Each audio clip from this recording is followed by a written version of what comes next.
नमस्कार, आप देख रहे हैं सच से करेक्शन डिजिटल। मैं हूं विशाल सक्सेना और आप देख रहे हैं मेरा खास कार्यक्रम पंचनामा समाचार का। आज के वीडियो में बात करने वाले अतीक अहमद को लेकर बड़ा सवाल, क्या अतीक अहमद का एनकाउंटर किया जाएगा? क्या अतीक अहमद को एनकाउंटर करेगी यूपी पुलिस? तो देखिए बड़ा सवाल इस वीडियो में। लेकिन उससे पहले आप सुनिए अतीक अहमद की बहन को क्या कहा उन्होंने मीडिया के सामने। आप बताइए, मेरी यही बात है, मेरी यही गुहार बार बार है कि मेरे दोनों भाइयों की सुरक्षा लिया जाए। सर, हमको टॉर्चर यही किया गया कि तुम्हारे भाई बचेंगे नहीं, इनकाउंटर कर दिए जाएंगे। पूरे दावे से वो लोग हमसे बोल रहे थे, अमिताभ यश जी और ये श्री। सर, हम कैसे रह सकते हैं? हमारे बच्चे, हमारा घर परिवार एक तरफ, हमें अपने भाइयों की जान की चिंता है। सर, हम कुछ नहीं जानते किसकी क्या इस घटना में अतीक जो आपसे भाई है और जो असद का नाम आ रहा है, क्या है उसमें किसी से बात हो पाई? किसी से सर 4 दिन से मैं बता रही हूँ, हम लोग को 4 दिन से वहाँ रखा गया था। हमारी भाभी से भी कोई कांटेक्ट नहीं हो पाया। सर, जैसा कि अभी आपने अतीक अहमद की बहन का बयान सुना, अब आगे बात करते कि अतीक अहमद का जन्म 10 अगस्त 1962 को उत्तर प्रदेश के इलाहाबाद जनपद के चकिया नामक मोहल्ले में हुआ था। हाजी फिरोज इनके पिता का नाम था। पहले ये सपा से जुड़े, फिर अब AIMIM से जुड़े हुए हैं। अतीक अहमद के जन्म के समय किसी ने भी नहीं सोचा होगा कि एक दिन ऐसा भी आएगा कि जरूरत से ज्यादा पाने की आकांक्षा एक दिन अतीक अहमद के लिए मुश्किल खड़ी कर देगी, और वही हो रहा है। जरूरत से ज्यादा पाने की आकांक्षा मुसीबत बनकर खड़ी हो गई है, जहां पर खुद अतीक अहमद और उसका परिवार खौफ में है कि कब यूपी पुलिस उसका एनकाउंटर कर देगी। जैसा कि आप देख चुके हैं और मैंने आपको अतीक अहमद के बारे में बहुत कुछ बताया। अब नजर डालते हैं यूपी के CM योगी आदित्यनाथ के बयान पर, जो कि माफियाओं के खिलाफ, अपराधियों के खिलाफ सख्त नजर आ रहे हैं। तो देखिए इस वीडियो में और नजर डालते हैं कि क्या कहा योगी आदित्यनाथ ने। पीड़ित परिवारों ने मुकदमा दर्ज कराया उसके परिवार के खिलाफ। वह समाजवादी पार्टी के द्वारा पोषित माफिया है और उसकी कमर को तोड़ने का काम हमारी सरकार ने किया है। और फिर मैं कहता हूं, इसे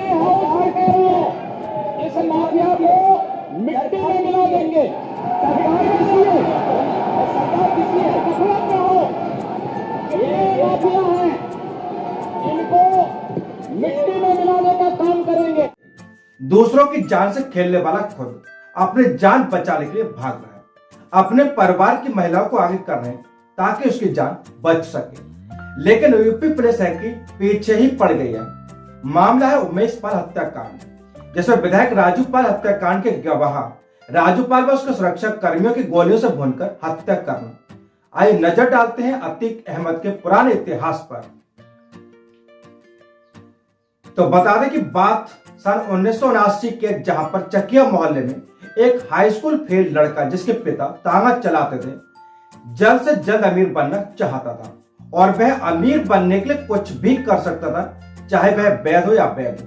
17 वर्ष की आयु में हत्या का आरोप लगने के बाद आरोप में एक इलाहाबाद में एक नाम उभर कर सामने आया जो खौफ बन गया, और वह नाम था अतीक अहमद।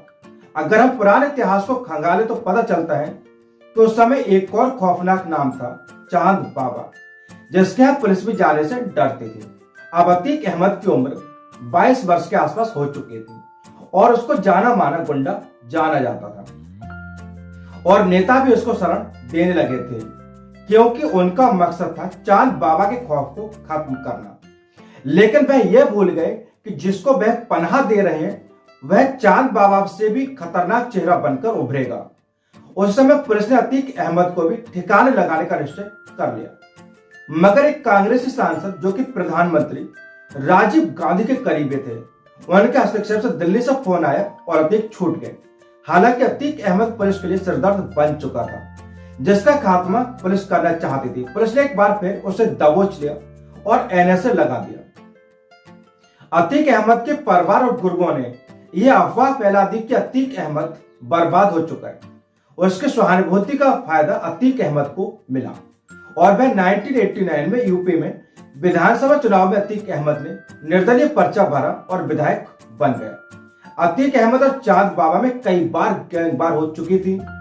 विधायक बनने के बाद कुछ ही समय बाद चांद बाबा की हत्या हो गई और धीरे धीरे चांद बाबा का पूरा गैंग खत्म हो गया। अतीक अहमद का खौफ इस तरीके से फैला कि इलाहाबाद पश्चिमी सीट से टिकट लेने से लोग खुद ही मना करने लगे। परिणाम ये निकला कि वह खुद 5 बार विधायक बने। अब अतीक अहमद को विदेशी और महंगी गाड़ियों का चस्का लग चुका था।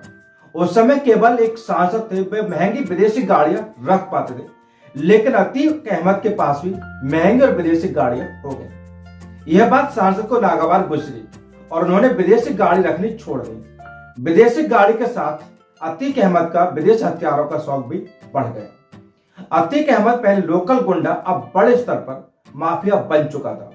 वह अपने विरोधियों को खत्म करने में पीछे नहीं रहता था, चाहे वह चांद बाबा हो या फिर राजू पाल। विधानसभा चुनाव को 2004 के लोकसभा चुनाव में सांसद का चुनाव लड़कर वह संसद पहुंचा। वह इलाहाबाद विधानसभा क्षेत्र से अतीक अहमद ने अपने भाई को चुनाव लड़ाया, मगर वह राजू पाल से हार गए। यह बात अतीक अहमद को बर्दाश्त नहीं हुई। इसके बाद राजू पाल पर लगातार हमले शुरू हो गए। राजू ने सांसद अतीक अहमद से ज्यादा खतरा बताया।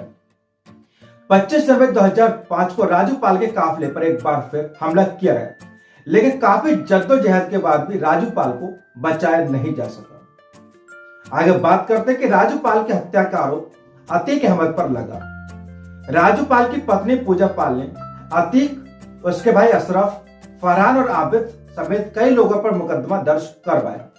फरहान के पिता अनीस पहलवान की हत्या का आरोप राजू पाल पर पहले से ही था। राजू पाल की हत्या में नामजद आरोपी होने के बावजूद भी अतीक अहमद सपा में सत्ताधारी बने रहे। 2005 के चुनाव में राजू पाल की पत्नी पूजा पाल को अतीक के भाई अशरफ के सामने मैदान में उतारा गया, लेकिन पूजा पाल की हार हुई और यह बात फैली कि अतीक अहमद के खौफ से अशरफ चुनाव जीत गया था। इतना बड़ा नेता बनने के बावजूद भी अतीक अहमद की छवि माफिया वाली ही बनी रही। अगर हम बात करें कि उस समय सफेद पोस्ट में होने के बावजूद भी उस पर लगातार अपराधों के आरोपों का सिलसिला बढ़ता चला गया। उस पर चांद बाबा की हत्या, नस्सन की हत्या, भाजपा नेता अशरफ की हत्या और राजू पाल की हत्या के आरोप भी लगे। बताया जाता है कि उसके गैंग में 120 से अधिक शूटर थे। इसके बाद शुरू किया मायावती का ऑपरेशन अतीक। 2007 में इलाहाबाद पश्चिमी से एक बार फिर पूजा पाल और अशरफ आमने सामने थे। इस बार पूजा पाल ने अशरफ को हरा दिया। अतीक का किला ध्वस्त हो चुका था। मायावती की पूर्ण बहुमत वाली सरकार बनी और सपा ने अतीक से किनारा कर लिया। अब अतीक मोस्ट वांटेड घोषित हो चुका था। पुलिस रिकॉर्ड में नाम दर्ज हुआ। अनेकों आरोप उस पर लगे। उसके करोड़ों की संपत्ति सील कर दी गई, बिल्डिंग ध्वस्त कर दी गई। अब एक व्यक्ति जो सांसद था, जो इनामी अपराधी था, उसे फरार घोषित कर दिया गया। कुछ समय के बाद दिल्ली पुलिस ने उसे गिरफ्तार कर लिया, ऐसी जानकारी मिली और उसे यूपी पुलिस लेकर आई और जेल में डाल दिया। खुद अतीक अहमद 500 गाड़ियों के काफिले के साथ हमारे पर सवार होकर कानपुर पहुंचा था। मायावती के शासन काल में एक ही दिन में अतीक पर 100 मुकदमे दर्ज हुए, जिनकी संख्या बढ़कर अब लगभग 250 हो चुकी है, जिनमें 35 मुकदमे एक्टिव है। और अब उमेश पाल हत्याकांड को लेकर पुलिस अतीक अहमद और उसके गुर्गों के पीछे पड़ गई है, जिनमें से 2 लोगों का एनकाउंटर हो चुका है, बाकी की फरारी चल रही है और पुलिस पीछे पड़ गई है। वही परिजनों का कहना है कि पुलिस अतीक अहमद का एनकाउंटर कर देगी। जो कभी खौफ का नाम हुआ करता था, आज खुद और अपना परिवार खौफ के साए में। मैं बता दें कि एक आरोपियों का भाई जिसकी लाश मिल चुकी है। उसके बाद हम बात करते हैं तो बता दें कि अतीक अहमद को लेकर पुलिस काफी सजग है और उसके परिवार वाले लगातार उसके एनकाउंटर की आशंका जता रहे हैं। तो कैसा लगा आपको ये वीडियो? अगर पसंद आए तो चैनल को सब्सक्राइब करें और वीडियो को लाइक। धन्यवाद।